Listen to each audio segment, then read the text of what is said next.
الحمد لله وكفى وسلام على حبيبه المصطفى أما بعد فأعوذ بالله من الشيطان الرجيم بسم الله الرحمن الرحيم إن الله وملائكته يصلون على النبي يا أيها الذين آمنوا صلوا عليه وسلموا تسليما اللهم صل على سيدنا ومولانا محمد معدن الجود والكرم وآلہ واصحابہ الکرام وابنہ الکریم وبارک وسلم صلاة دائمة سرمدا ابدا بحمدہ تعالی و بکرم مصطفیٰ صلی اللہ علیہ وسلم۔ آج کی شب میں قرآن عظیم کے 25 پارے مکمل ہو چکے ہیں۔ اللہ عز و جل قرآن کے بقیہ 5 پاروں کی تلاوت میں ہمیں آسانی عطا فرمائے۔ عزیزان گرامی، آج ہم نے کئی سورتوں کی تلاوت کی ہے، خصوصیت کے ساتھ سورہ شورا، سورہ دخان، سورہ زخرف، سورہ جاثیہ۔ شورا جو ہے آپ بہتر سمجھ سکتے ہیں شورا کسے کہتے ہیں۔ مشورہ کرنے والی جو جماعت ہوتی ہے اس کو شورا کہا جاتا ہے، اور یہ اللہ تبارک و تعالی امت مصطفیٰ صلی اللہ علیہ وسلم کی خصوصیت بیان فرما رہا ہے وَأَمْرُهُمْ شُورَىٰ بَيْنَهُمْ۔ یہ رسول پاک کے غلاموں کی خصوصیت یہ ہے کہ وہ جو کام کرتے ہیں وہ مشورے سے کرتے ہیں، ان کا معاملہ شورا ہے۔ اور یہی نظام میرے مصطفیٰ کریم صلی اللہ تعالیٰ علیہ وسلم نے جو متعارف کروایا، پہلے تو بادشاہوں کا یہ نظام نہیں تھا، بادشاہ مشورے لینے کے محتاج نہیں ہوا کرتے تھے، اس کو کسر شان سمجھتے تھے، لیکن رسول کریم صلی اللہ تعالیٰ علیہ وسلم جو سید المعصومین ہیں اور سید الانبیاء، بلکہ اللہ تبارک و تعالیٰ نے ان کو ما کان و ما یکون کا علم عطا کیا، باوجود اس کے صحابہ اکرام کے درمیان ہر معاملے کو رکھتے تھے اور پھر پوچھتے تھے کہ تمہاری اس معاملے میں رائے کیا ہے۔ کئی معاملات ایسے ہیں، حتیٰ کہ بدر کے قیدیوں کے سلسلے میں حضور پاک صلی اللہ علیہ وسلم نے صحابہ سے مشورہ لیا، جنگ بدر سے پہلے مشورہ لیا، جنگ احد میں جانے کے لیے مشورہ لیا، جنگ خندق سے پہلے مشورہ لیا کہ کیسے جنگ لڑی جائے۔ حضرت سلمان فارسی کے مشورے پر خندق کھودی گئی، حدیبیہ کے موقع پر مشورہ لیا گیا۔ حضور اکرم صلی اللہ تعالیٰ علیہ وسلم نے اس کو ایک مضبوط نظام متعارف فرمایا دنیا میں کہ شورا جو ہے یہ اسلام کا خاصہ ہے، اور اللہ تبارک و تعالیٰ اس میں برکت نازل فرماتا ہے۔ ہو سکتا ہے میں 10 لوگوں میں آپ کے ساتھ بیٹھا ہوں، آپ کی نظر میں ہو سکتا ہے میں جانکار ہوں اور سب لوگ یہ سمجھ کر کے خاموش بیٹھیں کہ ان کو تو سب معلوم ہوگا۔ ایسا نہیں ہے، بلکہ بسا اوقات ہمارے ذہن میں جو چیز نہیں ہوتی اللہ تعالیٰ کسی چھوٹے بچے کے ذہن میں وہ بات ڈالتا ہے، عام کسی بندے کے دل میں وہ بات پیدا کی جاتی ہے، اسی لیے مشورے میں برکت ہے۔ اس کے میں آداب بتاتا ہوں۔ مشورہ ایک پورا مکمل ایک ٹاپک ہے۔ رسول پاک صلی اللہ تعالیٰ علیہ وسلم نے بدر کے قیدیوں کی گرفتاری کے بعد صحابہ سے پوچھا ان کے بارے میں کیا کیا جائے۔ حضرت عمر فاروق رضی اللہ تعالیٰ عنہ نے عرض کیا کہ آقا ان کو کاٹ کر کے جلا دیا جائے، مارے ان کو، اس لیے کہ انہوں نے صحابہ کو بہت تکلیف دی ہے، صحابہ کو شہید کیا، پتھر مارے، مسلح کیا ہے، ٹکڑے کیا ہے، اب ان کو کیوں چھوڑا جائے۔ پھر کسی نے الگ مشورہ دیا، حضرت ابوبکر صدیق نے وہاں مشورہ یہ دیا کہ یا رسول اللہ صلی اللہ علیہ وسلم ایسا کیوں نہ کیا جائے کہ ان سے فدیہ لیا جائے اور انہیں چھوڑ دیا جائے، شاید اس محبت میں یہ اسلام قبول کر لیں، ایمان لے آئے۔ حضور پاک صلی اللہ تعالیٰ علیہ وسلم کو حضرت ابوبکر کا مشورہ پسند آیا، اس پر عمل کیا گیا۔ 70 قیدی جو تھے ان سے فدیہ لیا جاتا تھا اور چھوڑا جاتا تھا۔ جس کے پاس نہیں تھا فدیہ دینے کی رقم کچھ نہیں تھی، ان سے کہا جاتا تھا اگر کوئی فن جانتے ہو تو 10 صحابہ کو وہ فن سکھا دو اور آزاد ہو جاؤ۔ حضور پاک صلی اللہ تعالیٰ علیہ وسلم نے یہ جو نظام قائم کیا، بھلا کوئی بڑی سلطنت کا بادشاہ اپنے وزیروں سے سپاہیوں سے کیوں مشورے لے؟ دنیا یہ سمجھتی ہے، آج جو نظام ہے آپ دیکھ رہے ہوں گے، پارلیمنٹ ہے، پارلیمان ہے، یا پھر جہاں بیٹھ کر کے قانون پاس کیے جاتے ہیں، یہ سب نظام بہت بعد میں آیا ہوا ہے. یہ اسلام کی عطا ہے، اسلام کا دین ہے. ورنہ ہوتا یہ تھا کہ بادشاہ رات میں سویا، خواب میں ہی اسے کچھ سمجھ میں آ گیا تو صبح قانون بنا دے گا. کل سے یہ قانون ہے، میں نے خواب یہ دیکھا ہے. اس کو کوئی چیلنج بھی نہیں کر سکتا. آج بھی سعودی میں یہی تو ہوتا ہے. 1 سال میں ان کے 70 قانون بدلتے ہیں، آتے ہیں جاتے ہیں. کوئی بل پاس کرنے کی ضرورت نہیں. رات کے 12 بجے بادشاہ اعلان کر دیا، سارے ویب سائٹ میں چلا گیا، کل صبح سے 6 بجے یہ قانون سارے ڈپارٹمنٹ میں پہنچ گئے. یہ قانون، یہ شورا نہیں ہے. ہاں، یہ جو نظام پھر پارلیمانی قائم کیا گیا، یہ شورا کے بیس پر ہی قائم کیا گیا ہے کہ سب کی رائے لی جائے اور پھر اس پر اتفاق کیا جائے. حضور پاک صلی اللہ تعالیٰ علیہ وسلم نے کئی مرتبہ ایسا ہوا کہ صحابہ سے مشورہ لیا. ایک بار مدینہ طیبہ جب تشریف لائے تو صحابہ کلمی کرتے تھے. کلمی کرنا جانتے ہیں؟ کھجوروں کے درختوں کو جوڑ دیا جاتا ہے، ایک نر اور ایک مادہ. کسان لوگ جانتے ہوں گے اس کو کیا کہتے ہیں، ہیبریڈ. شاید کسانوں کی زبان وہ جانتے ہیں کہ یعنی ایک میل اور ایک فیمیل درختوں میں بھی ہوتے ہیں. ان دونوں کو جوڑ دیا جاتا ہے تو بہت جلدی بڑھتے ہیں اور پھل اچھے دیتے ہیں. یہ جو کلمی کرنا اس کو کہتے ہیں. کھجوروں کے درختوں کو صحابہ کلمی کرتے تھے. میرے آقا صلی اللہ علیہ وسلم جب آئے، صحابہ نے حضور نے پوچھا یہ کیا کر رہے ہو؟ کہا ہم ان کا جوڑا لگاتے ہیں، جوڑا لگاتے ہیں. اور یہ دونوں جوڑ بہت جلدی بڑھتے ہیں، میل اور فیمیل. حضور پاک صلی اللہ علیہ وسلم نے فرمایا اس کی کیا ضرورت ہے؟ چھوڑ دیا صحابہ نے چھوڑ دیا. اس کے بعد پھر صحابہ کہتے ہیں وہ درخت بڑھے ہی نہیں، اور جن کو نہیں لگایا گیا تھا وہ پھل صحیح سے دیے نہیں. تو صحابہ آئے، عرض کرنے لگے یا رسول اللہ صلی اللہ علیہ وسلم ہم نے چھوڑ دیا تھا. میرے آقا نے فرمایا وہ تو ایک مشورہ تھا، حکم نہیں تھا کہ اس پر کرنا ضروری ہے. باقی اگر تم اس معاملے کو بہتر جانتے ہو تو پھر کیا کرو. نبی اکرم صلی اللہ تعالیٰ علیہ وسلم نے مشورے کے سلسلے میں یہ جو آداب بتائے ہیں. مشورہ جو ہے وہ حکم نہیں ہوتا، یعنی کسی کے اوپر زبردستی نافذ کرنا، امپلیمنٹ کرنا نہیں، اس کو مشورہ نہیں کہتے. حضرت ابو بکر صدیق رضی اللہ تعالیٰ عنہ کا ایک قول ہے، توجہ چاہتا ہوں. جب کوئی تمہارا بھائی تمہارے پاس مشورہ لینے آئے تو امانت داری کے ساتھ اللہ کو گواہ بنا کر اس کے لیے خیر کا مشورہ دو، خیر کا مشورہ دو، گمراہ مت کرنا. حضرت ابو بکر صدیق فرماتے ہیں کہ مشورہ دیا، پھر آنے والے نے مشورہ قبول کیا تو ٹھیک ہے، نہیں تو 2 باتیں ہیں. اگر مشورہ صحیح نہیں دیا تھا تو اس آدمی میں خیر نہیں، اور اس نے مشورہ دے دیا تھا لیا نہیں تو اس آدمی میں خیر نہیں. 2 میں سے کسی ایک میں خیر نہیں. اچھا مشورہ لینے سے کترایا، پیچھے ہٹ گیا تو گویا کہ اس آدمی میں خیر نہیں ہے.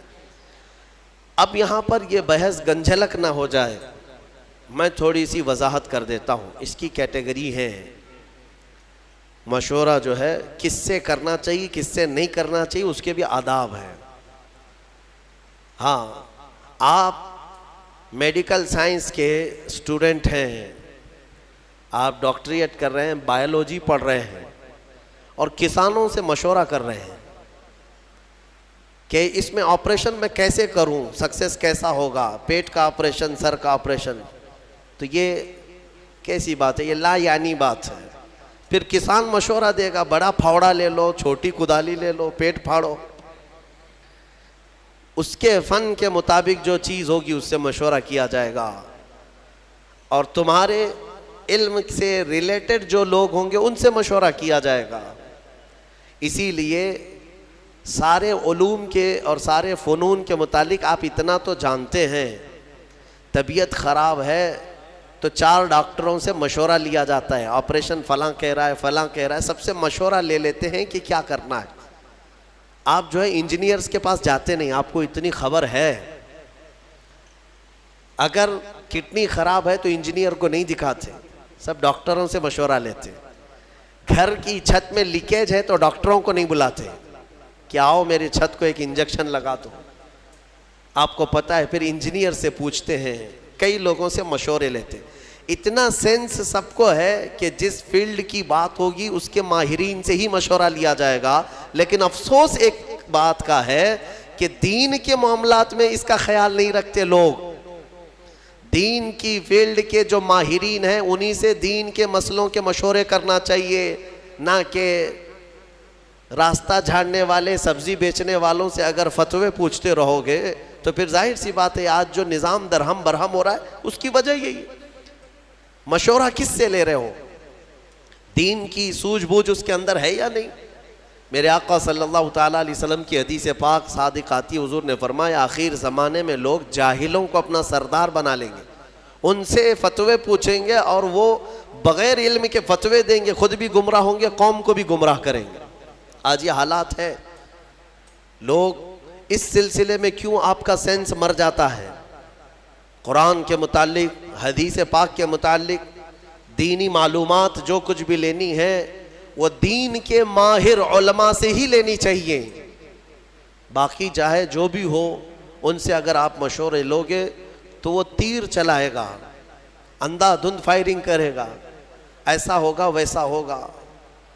ایسے جاہلوں سے مشورے لے کر کئی لوگوں کی طلاق ہو گئی اور کئی طلاق کے بعد زنا کرتے رہ گئے. نہیں ہوا، جاؤ گھر میں، کون بولتا ہے طلاق نہیں ہوئی؟ اس صاحب نے کہہ دیا. جاہلوں نے اس کے بعد اپنے گھر میں ویسی جینا شروع کر دیا جبکہ ہر دن زنا کا گناہ ہے ان کے لیے. تو ماہر اور خبیر لوگوں سے ہر فیلڈ کی جس طرح مشورہ کیا جاتا ہے، دین کے معاملات میں بھی مشورہ انہی سے کیا جائے جو دین کے ماہرین ہیں. اچھا، ایک اور بات، نوجوانوں کو آج مناظرہ کرنے کا بڑا شوق رہتا ہے، ڈیبیٹ کرنے کا. وہ بھی کس پہ؟ فیس بک پہ، واٹس ایپ پہ، اور کن کن معاملات پہ ڈیبیٹ کرتے رہتے ہیں؟ عقیدے کے معاملات پر، کبھی اہل حدیث سے، کبھی دیوبندیوں سے، کبھی شیعوں سے. یہ جو اختلافی مسائل ہیں ہمارے مابین، بعض عقیدے کے ہیں، بعض الگ ہیں، تو ان پر ہمارے نوجوان ڈیبیٹ کر رہے ہیں فیس بک پر. لمبی لمبی چوڑی چوڑی تحریریں. کچھ سالوں پہلے کی بات ہے، شاید 1-2 سال گزرے ہوں گے. رات کے 2:30 بج رہے تھے یا 2 بج رہے تھے، مجھے فون کنٹینیو آ رہا ہے. ظاہر سی بات ہے اتنی رات کو اگر فون آئے تو کسی کی ایمرجنسی ہوگی، سیریس ہوگا. اٹھا کر کے معلوم کہ ایک نوجوان کہتا ہے حضرت ایک فلاں فلاں مسئلہ پیش آ گیا ہے، جلدی سے آپ کو بتانا ہے. اتنی رات کو کیا مسئلہ ہے؟ کہا نہیں بحث ہو رہی ہے ہماری، دلیل دینا ہے. کیا ہے؟ علم غیب کے متعلق کچھ بحث ہو رہی ہے. میں نے کہا کہاں ہے، کون سی محفل میں بیٹھے آپ؟ کہا نہیں ہمارے گھر کے باہر کٹے پہ بیٹھے ہوئے ہیں، گلی میں بیٹھے ہوئے ہیں، رات جگہ چل رہا ہے اور 2 باہر کوئی چھوٹے نوجوان ہوں گے، ان کے ساتھ ان کا ڈیبیٹ چل رہا ہے اور رات کے 2:30 بجے ہم سے مسئلہ پوچھ رہے ہیں. میرے عزیزوں، دین کے معاملات میں اگر ڈسکس کرنا ہے، میں اس کو منع نہیں کرتا، ڈیبیٹ کرنا ہے، مناظرہ کرنا ہے، شوق سے کرو، لیکن جاؤ کسی دارالعلوم میں پہلے داخلہ لے لو، اصولی علم پڑھ لو. علم نحو کیا ہے، علم صرف کیا ہے، علم حدیث کیا ہے، علم فقہ کیا ہے، اصول حدیث ہے، اصول فقہ ہے، اصول تفسیر ہے، علم ناسخ و منسوخ ہے، بلاغت ہے، معانی ہے. کتنے علوم پڑھنے کے بعد آدمی کیپیبل ہوتا ہے کہ دین کے معاملات میں وہ رائے دے سکے. اور ان سارے علوم کی بو باس بھی نہیں لگی اور لمبے چوڑے مناظرے چل رہے. ہوتا یہ ہے کہ پھر گمراہی آ جائے گی. گمراہ یا تو تم گمراہ ہو جاؤ گے یا سامنے والے کو گمراہ کرو گے. اس لیے ان معاملات میں جب بھی کبھی ایسے معاملات آ جائیں، ڈسکشن کرنا پڑے، ڈیبیٹ کرنا پڑے. کچھ لوگ چھیڑتے ہیں، تم لوگ ایسا کرتے ہو، اس کی کیا دلیل ہے؟ ان کا جواب صرف ایک ہی ہے کہ چلے ہمارے علماء اکرام کے پاس بیٹھتے ہیں، وہاں سے آپ کو ساری چیزیں مل جائیں گی، وہاں سے آپ کو بتا دیا جائے گا. اور وہ جتنے چوہے تمہیں گمراہ کرتے ہیں وہ کوئی علماء کے پاس نہیں آنا چاہتے. راستے پہ، نکڑ پہ، بازار میں پکڑ پکڑ کر کے تمہیں دلیلیں سنانے کی کوشش کرتے ہیں، حدیث میں یہ ہے، بخاری میں یہ ہے، مسلم میں یہ ہے، سامنے والا امپریس ہوتا ہے۔ شاید ہمارے پاس بھی ایسے بہت سارے ہیں۔ ایک صاحب آئے اور کہنے لگے، کسی بات کے بارے میں سوال کرنے لگے، کہا کہ یہ آپ حدیث سے بتا سکتے ہیں کہاں ہے؟ کہا میں بتا تو سکتا ہوں، آپ کو سمجھ میں آئے گا؟ میرے ڈیسک پر یہی کی بات ہے، جب میں یہاں موجود تھا بڑی کتاب رکھی ہوئی تھی، میں نے کہا یہ دیکھیے یہ بخاری شریف اگر میں کھول کر کے دکھاؤں گا تو آپ مان لیں گے؟ انہوں نے کہا کیوں نہیں مانیں گے، بالکل مانیں گے، بخاری شریف کو مانیں گے ہم۔ میں نے کہا یہی تو تمہاری گمراہی ہے، یہ بہار شریعت رکھی ہوئی ہے، سامنے موٹی کتاب بہار شریعت رکھی ہوئی ہے، ہم نے صرف اس سے کہا کہ یہ بخاری شریف دکھائیں آپ کو، تو ان کو کتاب کا نام تک نہیں معلوم، تو پھر کس بات پر ڈسکس کرنا چاہتے ہیں؟ تو جہالت کے معاملات ایسے ہیں میرے عزیزو، آدمی گمراہ ہو جاتا ہے۔ اسی لیے میں جو بات کہہ رہا ہوں وہ یہ ہے کہ جب ایسے معاملات آئیں تو دین کے ماہرین کے پاس جاؤ، جو علم والے ہیں۔ قرآن بھی کہتا ہے فَاسْأَلُوا أَهْلَ الذِّكْرِ إِن كُنتُمْ لَا تَعْلَمُونَ، اہل ذکر یعنی علم والوں سے سوال کرو اگر تمہیں کسی بات کا علم نہیں ہے۔ اللہ تعالیٰ نے فرمایا جاؤ ان سے پوچھو، سوال کرو۔ تو یہ مشورہ، اور کچھ لوگوں کے متعلق فرمایا گیا مشورے نہ لیں، وہ لوگ جو فاسق و فاجر ہیں، اللہ کا خوف نہیں رکھتے دل میں، ان سے مشورہ لینے کی ضرورت بھی نہیں، ان سے مشورہ لینے کی ضرورت بھی نہیں ہے۔ جن کو آخرت کا خوف نہیں، اللہ کا خوف نہیں، وہ تمہارے حق میں بہتر مشورہ کیا دے سکتا ہے؟ مشورے کے لیے سب سے بہتر وہ شخص ہے جو اللہ کا خوف رکھتا ہے اور آخرت سے ڈرتا ہے، وہ مشورے کا سب سے موزوں آدمی ہوا کرتا ہے۔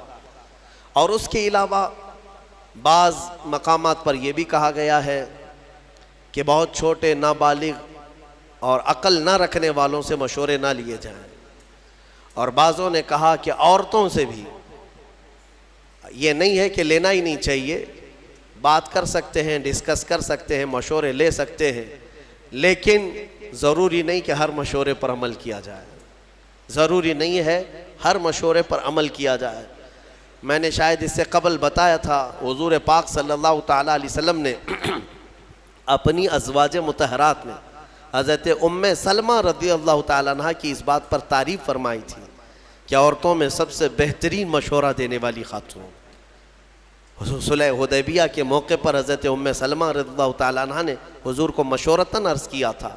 حضور صحابہ سے کہہ رہے تھے بال منڈا لو، احرام اتار لو، کوئی نہ بال منڈا رہے تھے نہ احرام اتار رہے تھے۔ 3 بار حضور نے فرمایا تو حضور کو غم ہوا، اندر آئے تو غمگین تھے۔ ام سلمہ نے یہ عرض کیا یا رسول اللہ آپ انہیں بولے نہیں، ان کے سامنے جا کر آپ خود اپنے بال حلق کر لیں، اپنا احرام اتار لیں، وہ تو اس انتظار میں ہے کہ شاید وہی آئے گی اور دوسرا پیغام آئے گا۔ حضور پاک صلی اللہ علیہ وسلم نے حضرت ام سلمہ کے مشورے پر صحابہ کے سامنے آئے اور اپنے بال حلق کر لیے، سارے صحابہ اپنے بالوں کو حلق کر لیے، سبوں نے احرام اتار لیا، کیونکہ یقین ہو گیا اب حکم بدلنے والا نہیں۔ تو یہ مشورے کے آداب آپ سیکھیں، اور پھر نظام جو ہے مشورے سے ہی چلتا ہے۔ حضور پاک صلی اللہ تعالیٰ علیہ وسلم جب بڑے بڑے معاملات بھی ہوتے تو صحابہ کو جمع کرتے، مشورہ کرتے۔ مشورے کی ایک دوسری خصوصیت یہ بھی ہے کہ کام ہونے سے قبل اگر کوئی اہم کام ہے تو فرمایا گیا کہ ایسوں سے مشورہ کرو جو تمہارے راز کا امانت دار ہو، رازوں کا امین ہو، اس سے مشورہ کرو۔ یعنی آج تم مشورہ کرنے کے لیے گئے، مشورہ تو دے دیا اور اس نے پھر جا کر کے طبلہ بجانا شروع کر دیا، میرے پاس آیا تھا فلاں ایسا کیا ہے ویسا کیا ہے۔ اس چیز کو بھی غلط ٹھہرایا گیا ہے۔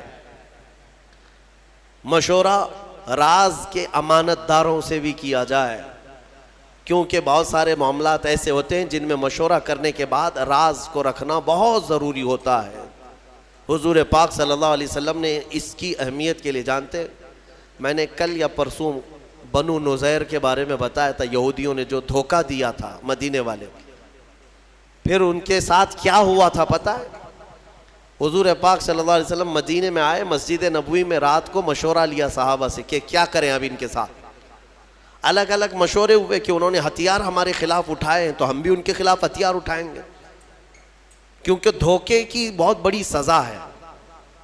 یعنی جیسے یوں سمجھ لیں کہ دیش ویرودھی ہے وہ، اینٹی نیشنل جس کو کہیں. مدینے کی خرابی کے بارے میں جو لوگ سوچے تھے ان کی سزا تھی.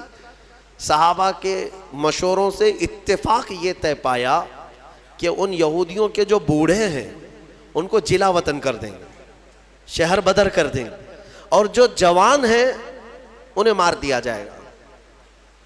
تو یہ طے پایا اور حضور نے فرمایا اس کو راز میں رکھا جائے. سارے جو صحابہ تھے سبوں نے آمنا صدقنا کہا اور چلے گئے. یہودیوں کو پتا تھا ہمارے بارے میں کچھ آج میٹنگ ہو رہی ہے مسجد نبوی میں. دوسرے دن وہ جاسوسی کرنے لگے، کہیں سے کچھ بات پتا چل جائے کہ کیا میٹنگ ہوئی، کیا ہمارے ساتھ ہونے والا. ایک صحابی تھے حضرت ابو لبابہ، ان کی پرانی دوستی تھی کیونکہ شہر میں رہتے تھے، یہودی بھی دوست تھے. گزر رہے تھے تو دوستوں نے پکڑ لیا، کہا کہ ابو لبابہ کل تم بھی تھے وہاں پر، ہمارے بارے میں کیا مشورہ ہوا ہے؟ کہا نہیں میں نہیں بول سکتا.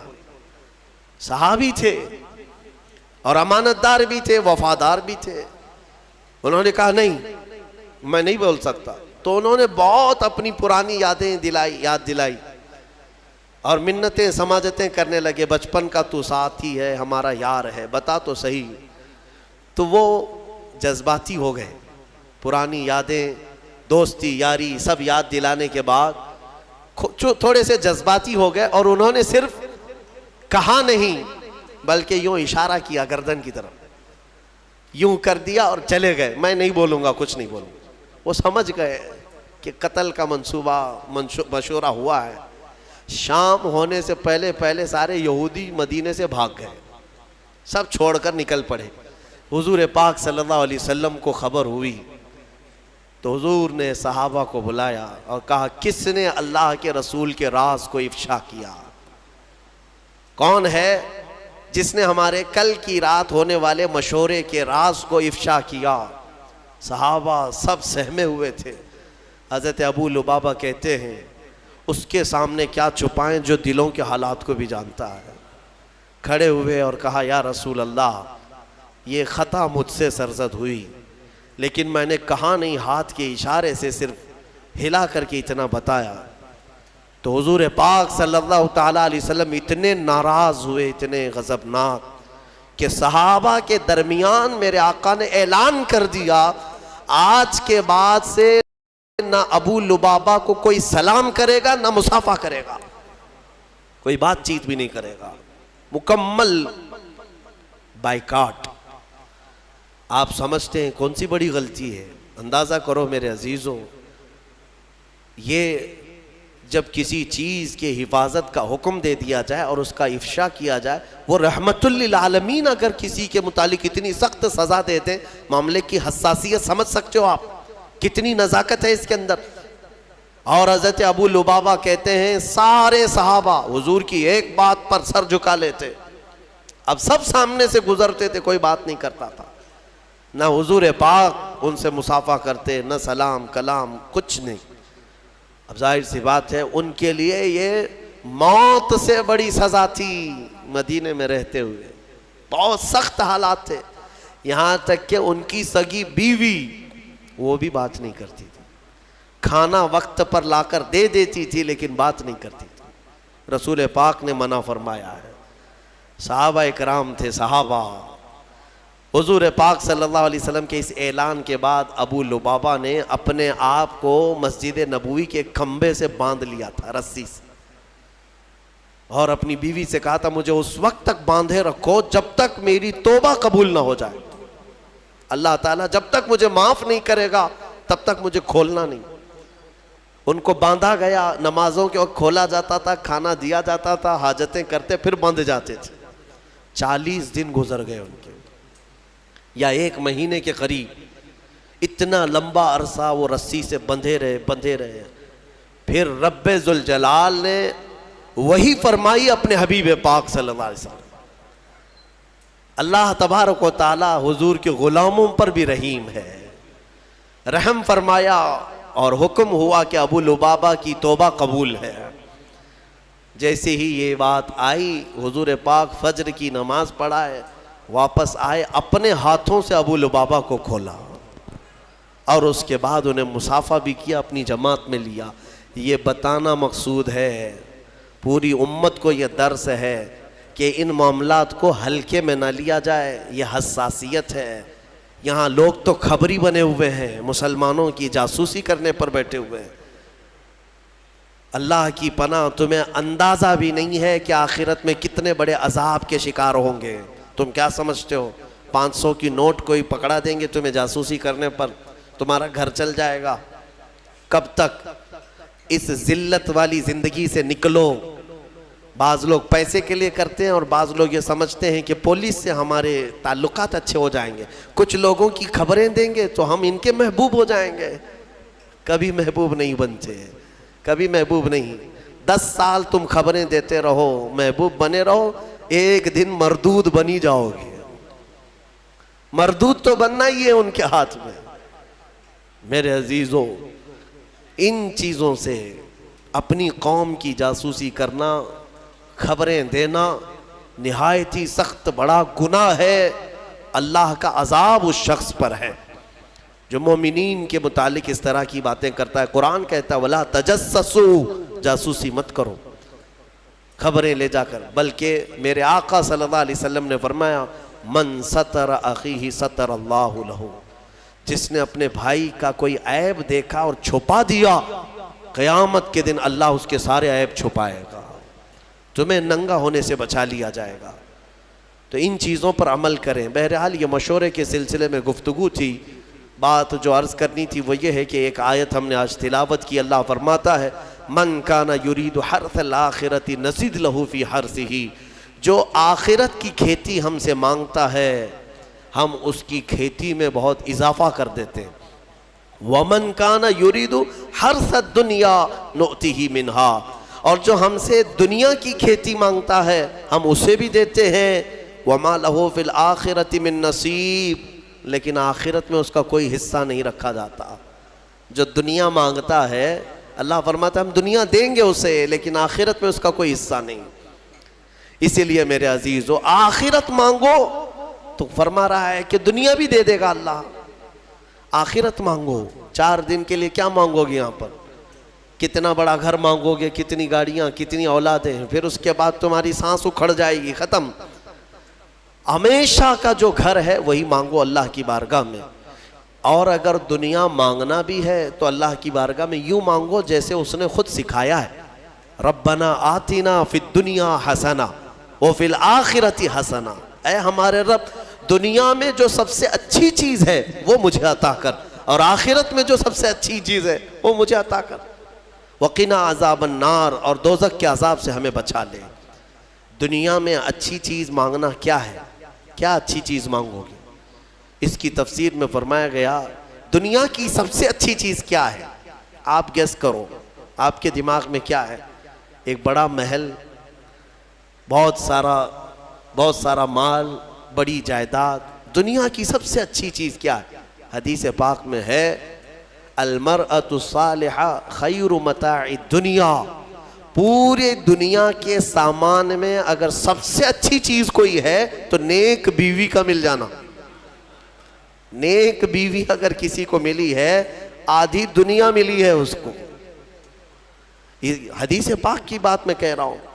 تو دنیا جب مانگی جائے تو نیک و صالح عورت کی تمنا کرنا یہ آدھی دنیا مانگنے کے برابر ہے۔ حقیقت ہے میرے عزیزوں، وہیں سے تمہاری نسل ہے، وہیں سے تمہارا گھر ہے، وہیں سے سب کچھ ہے، حتیٰ کہ تمہارے دماغ کا بھی سارا سکون یا برباد ہونا سب وہیں سے کنیکشن ہے۔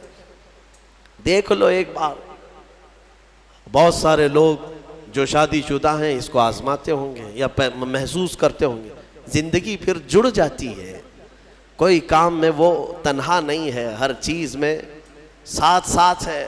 اور اگر ساتھ والی جلاد ہے تو پھر اس کی یہ آدھی جہنم یہی ہے، اس کی آدھی جہنم یہی ہو جاتی اگر جلاد مل گئی، کیونکہ اس کے دماغ پر اثر ہے، اس کے بزنس پر اثر ہے، دوستوں پر اثر ہے، رات کو سویا نہیں، دن بھر بک بک کرتا رہے گا، اور پھر اس کے بعد سگریٹ کی عادت، بیڑی کی عادت، پھر نشے کی عادت، پھر اس کے بعد نہ جانے کون کون سے راستے اختیار کرتا ہے۔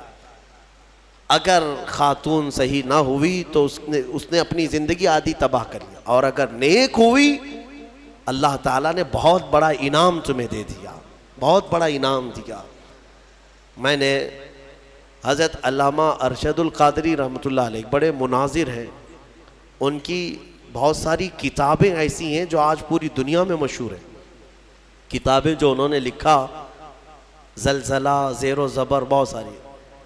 ایک کوئی کتاب ہے جس کتاب کو انہوں نے انتساب جو کرتے ہیں نا، کتاب لکھنے کے بعد شروع میں کسی کے نام پر کیا جاتا ہے، میں اپنے پیر کے نام پر یہ کتاب کر رہا ہوں، غوث پاک کے نام پر، غریب نواز کے نام پر کتاب کو منسوب کرتے ہیں۔ انہوں نے ایک کتاب اپنی بیوی کے نام منسوب کیا، تو اس کی وجہ انہوں نے بتایا کہ اگر میری بیوی کا تعاون نہ ہوتا تو میں اتنے دین کی خدمات کر ہی نہیں سکتا۔ صحیح بات ہے، اگر سوار رہتی تو پھر یہ کہاں جاتے، کہاں خدمت کرتے دین کی، کب کتاب لکھنے دیتی؟ بچے کی دوا لاؤ، بچے کا دودھ ختم ہو رہا ہے، بازار سے سامان لاؤ، گھر میں آٹا نہیں ہے، شکر نہیں ہے، تو تم تو پورے دن بھر کون سے دین کی خدمت کرتے؟ حقیقت انہوں نے کہا اللہ تبارک و تعالیٰ دنیا میں جسے نیک و صالح خاتون عطا کرے وہ اس کے لیے بہت ہی بڑا انعام و اکرام ہے۔ اچھا، جن کی شادی نہیں ہوئی اور وہ نیک بیوی کی تمنا رکھتے ہیں تو یہی دعا کریں، ربنا آتنا فی الدنیا حسنہ، اس میں یہی شامل ہے، اے اللہ ہمیں دنیا کی سب سے اچھی چیز عطا کر، تو اس دعا میں وہ شامل ہے، اللہ نیک چیز عطا فرمائے گا، نیک عطا فرمائے۔ دوسری ایک دعا ہے، 19ویں پارے میں اللہ تعالیٰ نے یہ بھی ہمیں سکھایا، اللہ تعالیٰ فرماتے ہیں ربنا ہب لنا من ازواجنا وذریاتنا قرۃ اعین، اے ہمارے رب ہمیں وہ بیویاں دے یا وہ اولاد دے جو ہماری آنکھوں کی ٹھنڈک بنے، اور پھر متقین کا ہمیں امام بنا دے۔ متقین کا امام مطلب اولاد ایسی صالح پرہیزگار ہو کہ ہم ان کے امام ہوں۔ میرے عزیزو، یہ دعا آپ کیا کریں۔ اخیر میں آج جو اہم آیت ہے اس پر میں گفتگو سمیٹتا ہوں۔ میرے آقا صلی اللہ تعالیٰ علیہ وسلم نے یوں فرمایا، اللہ نے حضور سے یوں ارشاد فرمایا کہ اے حبیب آپ کہہ دیں، آپ فرما دیں، کیا؟ قل لا اسألکم علیہ اجرا الا المودۃ فی القربا، اے محبوب آپ فرما دیں دین کی تبلیغ جو میں نے تمہیں کی ہے، تمہیں دین دیا، ایمان دیا، قرآن دیا، نماز روزے سب سکھائے، ان سارے کاموں پر اے میری امت کے غلاموں میں تم سے اجرت نہیں مانگتا۔ حضور یہ فرما رہے ہیں میں اس پر کوئی معاوضہ نہیں مانگتا، مگر ایک چیز کا سوال، وہ کیا ہے؟ میری اہل بیت سے محبت رکھنا، اہل بیت سے محبت۔ یہ حضور پاک نے فرمایا، کوئی چیز اجرت میں نہیں چاہیے، لیکن حضور پاک صلی اللہ علیہ وسلم اگر یہ فرما رہے ہیں کہ اہل بیت سے محبت، تو اندازہ کرو کہ کتنی اہم چیز ہے۔ میرے آقا صلی اللہ تعالیٰ علیہ وسلم کو اپنے اہل بیت کی محبت کتنی عزیز ہے۔ ایک حدیث میں نے پڑھا، فرمایا من مات علی حب آل محمد مات مؤمنا، ایک جگہ مات شہیدہ، جو حضور کی آل اور اہل بیت کی محبت میں مر گیا اسے شہادت کی موت دی جائے گی، شہادت کی موت۔ رسول پاک صلی اللہ تعالیٰ علیہ وسلم کی اہل بیت کون ہیں؟ سیدہ کائنات فاطمۃ الزہرا سلام اللہ علیہا، ان کی اولاد امجاد مولا علی کرم اللہ وجہہ الکریم اور حضرت فاطمہ سے جو اولاد ہے یہ آل ہے۔ ساتھ ہی مفسرین نے فرمایا حضور کی تمام ازواج مطہرات وہ بھی اہل بیت میں ہیں۔ حضور پاک صلی اللہ تعالیٰ علیہ وسلم کی ازواج مطہرات اہل بیت میں ہیں۔ حضور پاک صلی اللہ تعالیٰ علیہ وسلم کے دونوں چچا حضرت امیر حمزہ، حضرت عباس اہل بیت میں سے، حضور کے گھر والوں میں سے۔ ان سب سے محبت رکھنا ہمارا ایمانی فریضہ ہے۔ اور فرمایا کہ جس کے اندر بغض ہے اہل بیت کا تو پھر وہ ایمان کے ساتھ دنیا سے نہیں جائے گا، بغض مت پالو۔ حضور فرماتے فاطمہ میرے جسم کا ایک ٹکڑا ہے، جس نے اس سے محبت کی اس نے مجھ سے محبت کی، اور جس نے فاطمہ سے عداوت کی اس نے مجھ سے دشمنی کی، اس نے مجھ سے دشمنی کی۔ اور رسول سے دشمنی پھر کون سا ایمان ہے؟ تو حضور پاک صلی اللہ تعالیٰ علیہ وسلم کی آل کی محبت ہمارے لیے بہت ضروری ہے، لیکن وہ محبت نہیں جو آج کچھ چوہے سکھا رہے ہیں۔ میں آپ کو صاف صاف بتاتا ہوں، اہل بیت کی محبت یقیناً ہمارے لیے فریضہ ہے، لیکن غلو نہیں کرنا، اس میں ایسا مبالغہ نہیں کرنا کہ اہل بیت کو نبیوں کے اوپر پہنچا دیا یا پھر ان کو خدا کے درجے تک پہنچا دیا، وہ محبت کی بات میں نہیں کرتا۔ یقیناً ہماری اولاد، ہمارے جان، ہمارے مال، سب سے زیادہ ہم ہمارے رسول سے محبت کرتے ہیں، اور ان کے بعد ان کے اہل بیت اور صحابہ سے محبت، یہ ہمارے لیے ضروری ہے۔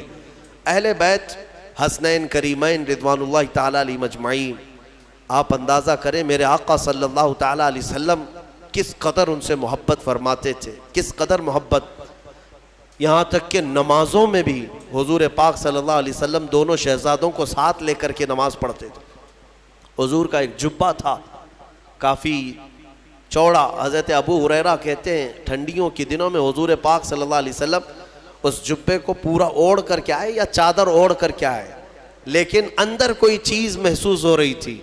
حضرت ابو ہریرہ کہتے ہیں میں نے بہت دیر تک کوشش کیا کہ حضور کس چیز کو چھپائے ہوئے ہیں، بعد میں چادر ہٹی تو پتہ چلا حسن و حسین رضی اللہ تعالیٰ عنہ حضور پاک اپنے سینے سے چمٹا کر کے رکھتے تھے۔ میرے عزیزو، حضور نماز کے لیے جائیں تو کوئی ہے جس کی مجال جو حضور کی پیٹھ پر سوار ہو جائے؟ وہ حسین اعظم ہے۔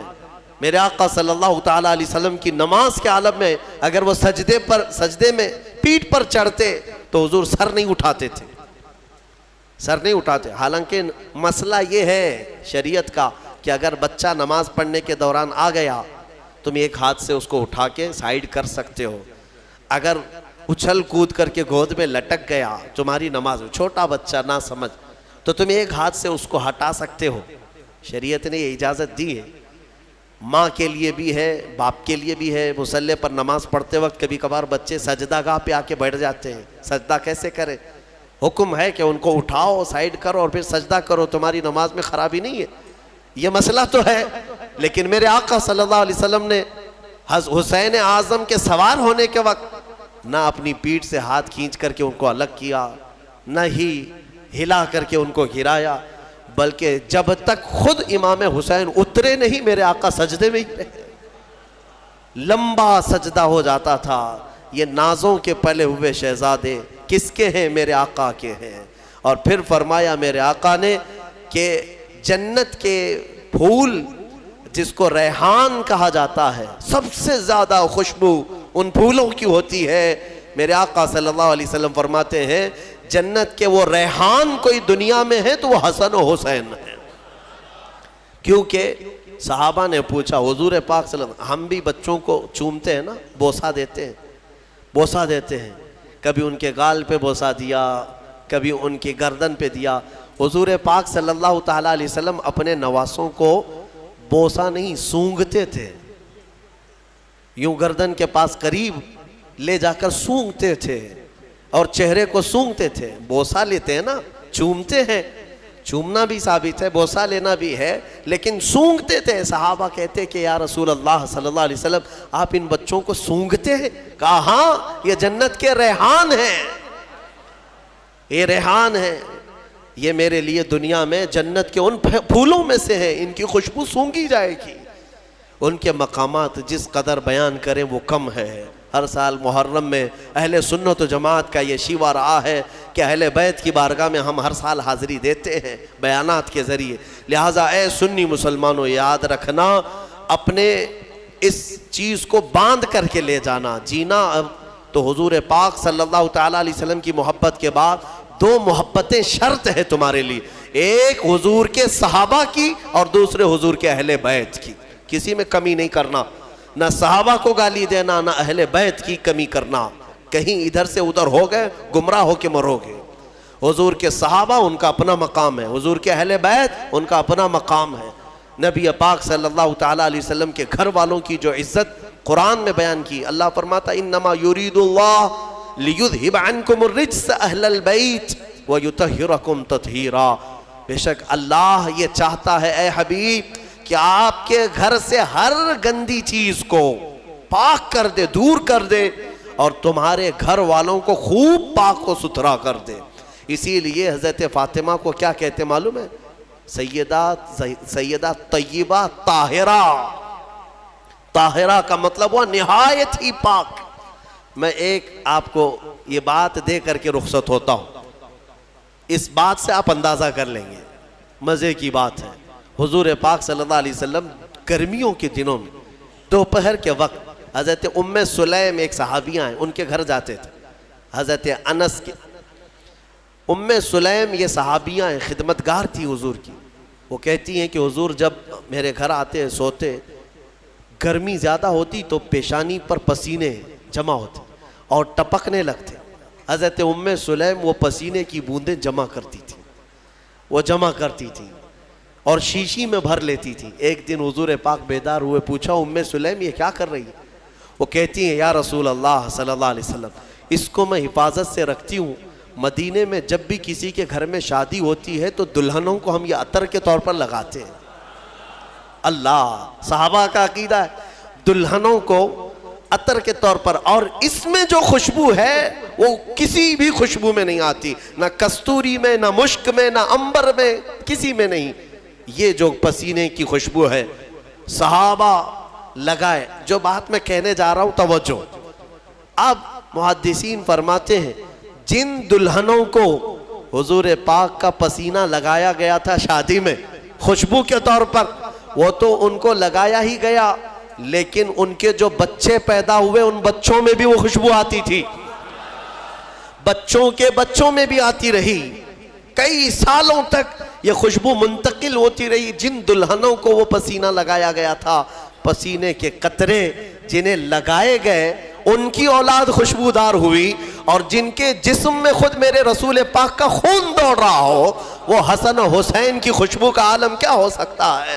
اسی لیے ہمارے امام اعلیٰ حضرت فاضل بریلوی فرماتے ہیں واللہ جو مل جائے میرے گل کا پسینہ, مانگے نہ کبھی عطر نہ پھر چاہے دلہن پھول, کیا بات رضا اس چمنستان کرم کی, زہرا ہے کلی جس میں حسین و حسن پھول.